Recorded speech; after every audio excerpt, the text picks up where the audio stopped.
kedai kat Melaka yang specialnya, dia akan bantu korang sampai korang pandai guna. Dia akan setting, dia akan ajar cara nak guna kan.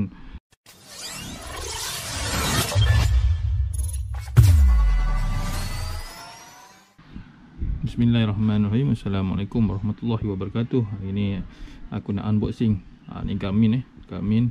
Okey, ini aku dapat daripada kedai kat Melaka. Terima kasih kerana sudi kedai Melaka mempercayai Coefficient untuk sponsor Garmin ni. Okay, kita buka dalam kotak ni ada apa.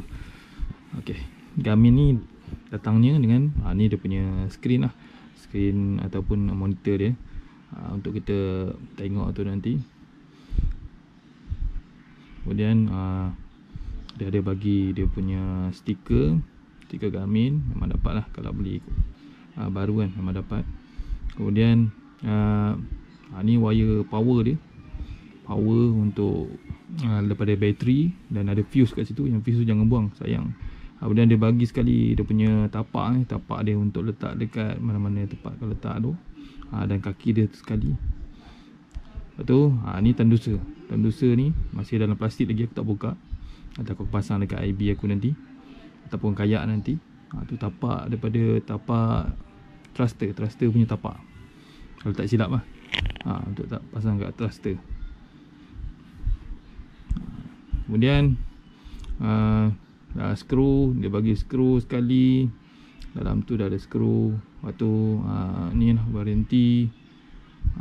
Lepas tu manual apa-apa dalam tu lah. Tak tengok benda-benda ni semua kan.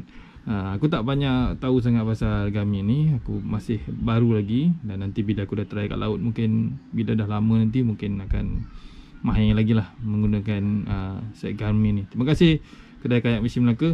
Jadi kalau korang nak dapatkannya, korang boleh hubungi kedai kayak Melaka. Dan kedai kayak Melaka yang specialnya, dia akan bantu korang sampai korang pandai guna. Dia akan setting, dia akan ajar cara nak guna kan. Termasuklah kalau korang beli Lowrance ataupun Garmin, ada dua lah, Lowrance atau Garmin. Terpulang pada korang kalau minat yang mana yang korang nak. Tapi kedai kayak istimewanya dia akan bantu. Daripada, contoh kalau orang baru-baru nak guna, dia akan bantu untuk guna daripada A sampai Z, sampai korang pandai guna. Tu yang istimewanya kalau beli di kedai kayak Melaka.